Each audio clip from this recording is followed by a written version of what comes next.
حضرت عمر فاروق اعظم ہے، رات کو ٹہل رہے ہیں اپنی ملکیت میں، اور یہ دیکھ رہے ہیں کوئی غریب پریشان تو نہیں ہے، یہ سوچ کر کے ٹہل رہے ہیں تاکہ کوئی دکھی نہ ہو۔ جب ایک گلی سے گزرے نا، ایک گھر سے آواز آ رہی تھی، بیٹی دودھ میں پانی ملا دے۔ بچی نے کہا اماں عمر کا دور ہے۔ اماں نے کہا کیا ہو گیا؟ عمر تھوڑی دیکھ رہے۔ کہا اماں عمر تو نہیں دیکھ رہا، لیکن عمر کا خدا دیکھ رہا ہے، عمر کا خدا دیکھ رہا ہے، لگا دے پانی دودھ میں۔ اس نے کہا نہیں، میں اپنے رب کے سامنے چوری نہیں کر سکتی۔ حضرت عمر نے سنا، گھر آگے غلام کو بھیجا، صبح پتہ کرو کون ہے یہ لوگ۔ پتہ چلا بیوہ ہے، ایک اس کی یتیم بچی ہے۔ اپنی بیوی سے کہا میری شریک حیات، کہا کیا؟ کہا تم پوچھ رہی تھی نا بیٹے کا رشتہ کدھر کرنا ہے، لڑکی ڈھونڈو۔ کہا رات لڑکی مل گئی ہے۔ کہا کہاں آ گئے؟ کہا ایک بیوہ کی بچی ہے، یتیم ہے۔ کہا رشتہ وہاں کریں گے؟ کہا ہاں۔ کہا کون جائے گا؟ کہا تم جاؤ گی۔ ہاتھ پکڑا بیوی کا، چل دیے صبح میں، دن کا اجالا ہے۔ بیوی سے کہتے جا رہے ہیں شریک حیات سنو، اندر جا کے یہ مت بتانا کہ تم امیر المومنین کی بیوی ہو، تمہارا شوہر آدھی دنیا کا بادشاہ ہے، یہ نہیں کہنا ہے۔ چپ جا کر کے عزت سے بیٹی مانگنی ہے، عزت سے بیٹی مانگنی ہے۔ حضرت عمر دروازے پہ کھڑے ہو گئے، بیوی کو اندر بھیج دیا، بیٹے کے لیے بیٹی دیکھنے آئے، خود دروازے کے باہر کھڑے۔ بیوی سے کہہ رہے ہیں جا جا کے بات کر اور بتانا مت میں کون ہوں۔ اللہ اکبر۔ بیوی اندر گئیں، جا کے بیٹھ گئی، سلام کیا۔ خاتون نے پوچھا کون ہو، کیوں آئی ہو؟ کہا ایک ضرورت آپ کے دروازے تک لے آئی ہے۔ کہا مجھ غریب کے دروازے سے کون سی ضرورت پوری ہوگی؟ کہا ایک بہت اہم چیز آپ سے لینے آئے ہیں۔ کہا غریب لوگ ہیں صاحب، کیا اہم چیز ہمارے پاس ہوگی؟ آپ نے کہا یہ جو آپ کی بیٹی ہے نا، یہ ہمارے گھر کی دلہن بنا دو، ہمیں اس کا ہاتھ ہمارے ہاتھ میں دے دو، ہم اسے اپنے گھر کی بہو بنانا چاہتے ہیں۔ اتنا سنا نا، ماں نے بھی تڑپ کے کہا خاتون چپ کر، میری بیٹی یتیم ضرور ہے، میں بیوہ ضرور ہوں، لیکن ابھی اتنے بھی گئے گزرے لوگ نہیں ہیں ہم کہ بنا پوچھے کچھے کسی کے بھی ہاتھ میں بیٹی کا ہاتھ دے دیں۔ بتا تو ہے کون، کہاں کی رہنے والی ہے، ہماری بیٹی کا ہاتھ مانگ رہی ہے؟ یتیم سمجھ کے ہلکے میں نہ لینا، ابھی ماں زندہ ہے، بتانا تو ہے کون؟ حضرت عمر کی بیوی بات چھپا رہی ہے، بتانا نہیں چاہتی ہے کون ہے، کس کی بیوی ہے، کس کے لیے ہاتھ مانگا جا رہا ہے۔ پھر جب مجبور کیا، کہا ایسے ہم کسی کے ہاتھ میں بیٹی کا ہاتھ نہیں دیں گے، کم سے کم پتہ تو ہونا چاہیے کون لوگ ہیں سامنے والے۔ پھر ڈرتے ڈرتے کہتی ہیں سنو، میں عمر ابن خطاب کی بیوی ہوں، جس کے لیے میں ہاتھ مانگ رہی ہوں وہ عمر خطاب کا بیٹا ہے۔ اللہ اکبر۔ اتنا سنا ہے، جیسی اتنی بات سنی ہے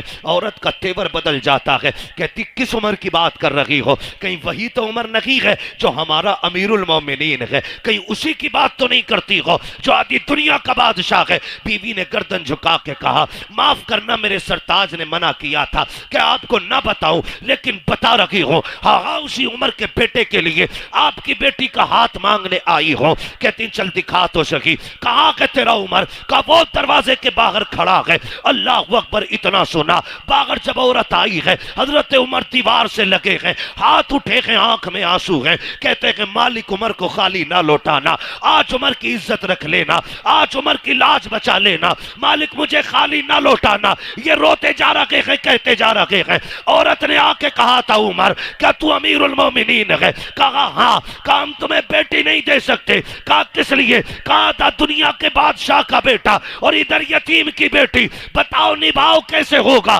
حضرت عمر نے کہا تھا یہ نہ دیکھ کہ یہ کس کا بیٹا ہے اور بچی کون ہے، یہ دیکھ تو بھی نبی کا کلمہ پڑھتی ہے، ہم بھی نبی کا کلمہ پڑھتے ہیں۔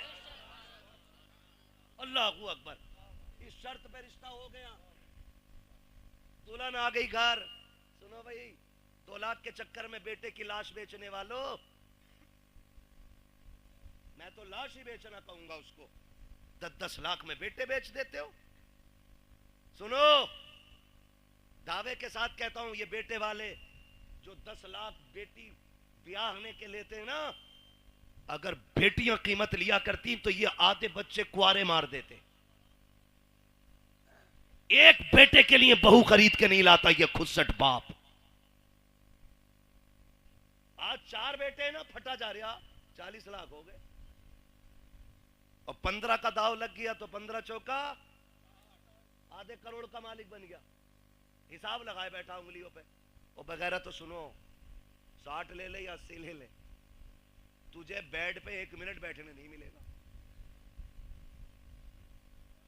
جس کی پلائی ناپتا پھر رہا نا کیا انچ ہے، اس پہ تو بیٹھ نہیں سکتا ایک دن بھی. تیرے حصے میں اگر آیا تو سسرال سے ملا ہوا حقہ ہی آگا جو تیرے پھیپڑے خراب کرے گا. اس کے علاوہ تجھے کچھ نہیں ملنے والا. تو مر کیوں رہا بھائی؟ لسٹ ابا کے ہاتھ میں، ہٹو مت.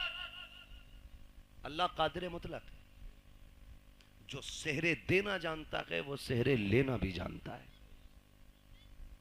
جو میڈیکل لائن سے لوگ جڑے، کتنے حادثے ایسے ہوتے ہیں، 18 سال کا جوان، 20 سال کا جوان، پتا چلا ابھی شادی کا رنگ نہیں اترا تھا کہ جوڑے کفن میں بدل گئے.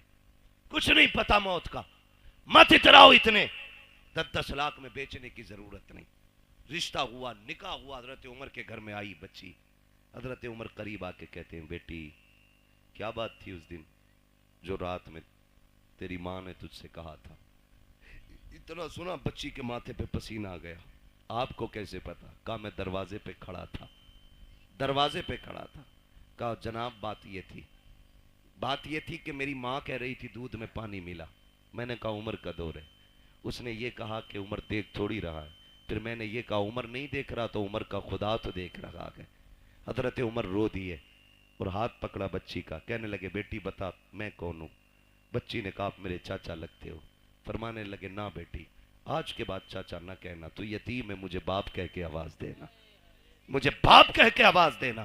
آج کے بعد تو یتیم نہیں، آج کے بعد عمر تیرے سر پہ شفقت کا ہاتھ رکھتا ہے. لیکن سن میری بیٹی، روز عمر کو عدالت کا کام رہتا ہے، روز فیصلے سنانے ہوتے ہیں. بیٹی تیری ڈیوٹی اتنی ہے، جب عمر چلنے لگے تو جو تو نے اپنی ماں سے کہا تھا خدا دیکھ رہا ہے، وہی میرے کندھے پہ ہاتھ رکھنا اور کہنا ابا عمر فیصلے سوچ سمجھ کے کرنا، خدا دیکھ رہا ہے. اگر تو یہ کہتی رہے کہ عمر کی عدالت سے کوئی فیصلہ کبھی غلط نہیں ہو سکتا ہے، تم بہووں کو باپ والا پیار دو، وہ تمہیں بیٹی والا احترام دے کے دکھائیں گے. سمجھ رہے ہیں نا میری بات؟ بیٹی والا احترام آپ کو دیں گی. جو بیٹیاں ایک باپ کو احترام دیتی ہیں تو نکلے ان سارے فسادوں سے. مول میں داماد نہیں خریدنے، دیندار بچیاں تلاش کریں. دیندار، ہپی کٹ نہیں. ہاں بہت پرانی کٹنگ تھی وہ یاد ہے ہمیں، اب تو پتہ نہیں کون کون سی چل رہی ہے. ایسا ڈیزائن کہہ رہا مولانا لڑکی ہم نے دیکھی. ہو کہاں تھے کہ فلاں جگہ برتھڈے کی پارٹی میں دیکھی، ہور لگ رہی تھی. ہور آئی ہے نا شادی کے بعد جو دے دوڑا لے دوڑا اٹھا پٹک کہ بھوت آ گئے. میں نے بھوت نہیں پوری بھوتنی لے کے آیا ہے. اتار دو، میں نے کہا اپنے بس کی بات نہیں. بھوت اس کے اتارو جس پہ چڑھے ہوں اور جو خود بھوتنی ہو. بولو اس کے کون اتارے گا؟ کہہ رہا ایسے بال پڑے تھے میاں دیکھتا رہ گیا. دھوکے میں مت پڑ جانا، بیوٹی پارلر نے بڑا کام خراب کیا ہے. ایسے رنگ برنگی منہ بنا دیتے، ایسا لگتا ہے کبھی کبھی کہ آٹے کے بورے سے نکل کے آئی ہے. اور کیمرہ ایسا ایسا فلٹر مار رہا کلوا بھی کتنی بھورا ہو گیا. یہ کنڈیشن ہے. فوٹو بھیج دیا، کلوا کا فوٹو آیا، پورا محلہ دیکھ رہا.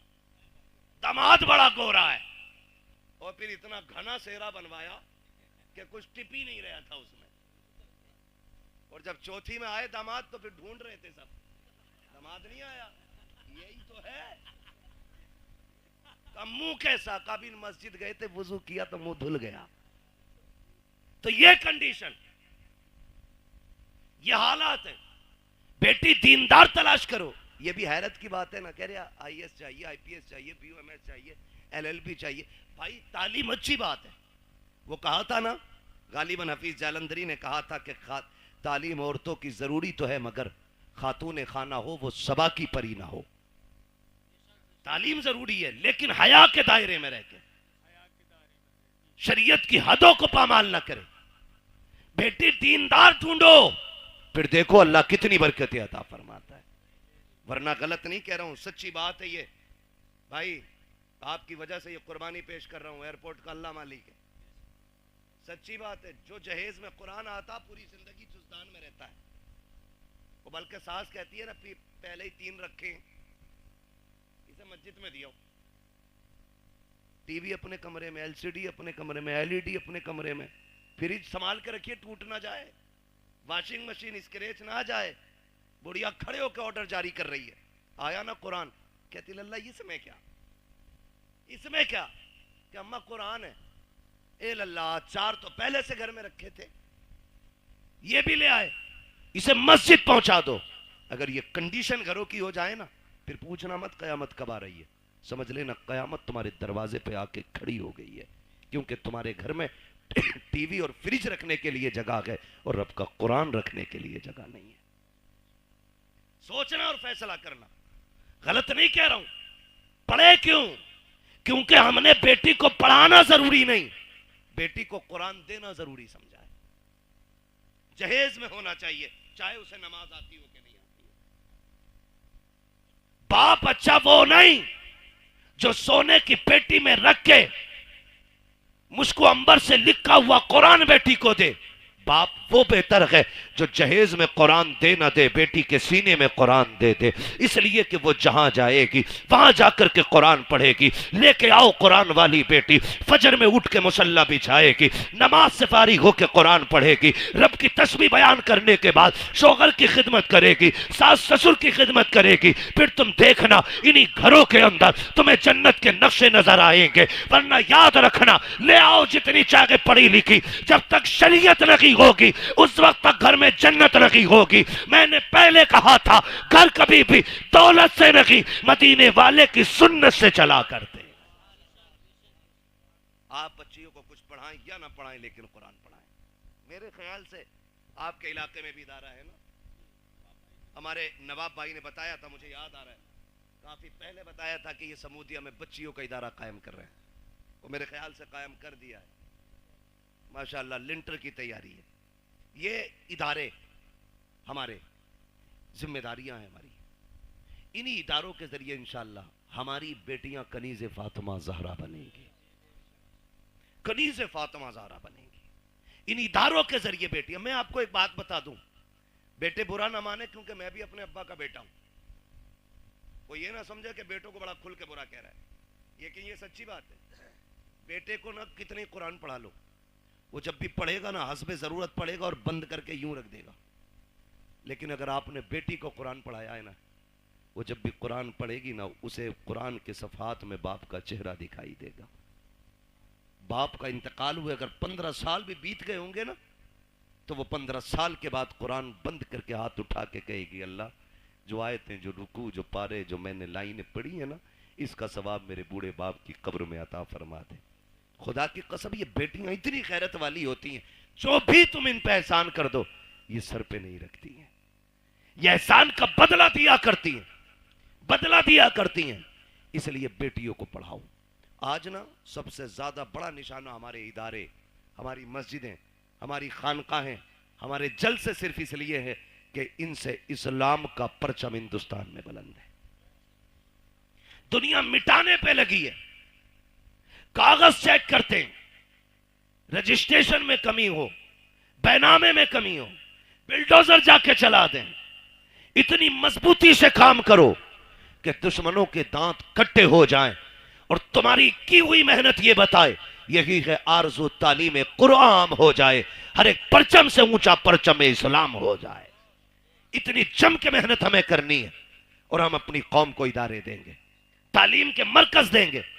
لنٹر پڑھا کہ نہیں؟ ابھی نہیں پڑھا نا، تو امید ہے انشاءاللہ آپ لوگوں کا ساتھ رہے گا انشاءاللہ، بولے زور سے انشاءاللہ۔ ہاں ورنہ یاد رکھنا وہی نیکی ہے جو اپنے ہاتھ سے کر جاؤ، وہی نیکی ہے جو اپنے ہاتھ سے کر جاؤ۔ ہم جو کماتے ہیں نا وہ اپنے لیے نہیں، دوسروں کے لیے کماتے ہیں۔ ہم تو کچھ دن اس دولت پہ چوکیدار بن کے رہتے، مریں گے للہ موج کرے گا۔ اپنے ہاتھ سے کر جاؤ۔ کسی کے بیٹے نے باپ کے نام پہ سونے کے سکے نہیں دیے مسجد میں، ہم نے امیروں کے بیٹے بھی دیکھے، غریبوں کے بھی دیکھے، جبکہ غریب باپ کا بیٹا جسے دولت نہیں، باپ ورثے میں قرآن دے کے گیا تھا، کم سے کم وہ قبر پہ جا کے قرآن تو پڑھ کے سنا دیتا ہے۔ لیکن امیر کے بچے کو اتنی بھی فرصت نہیں کہ وہ جا کے باپ کی قبر پہ قرآن بھی پڑھ سکے۔ او میرے بھائی،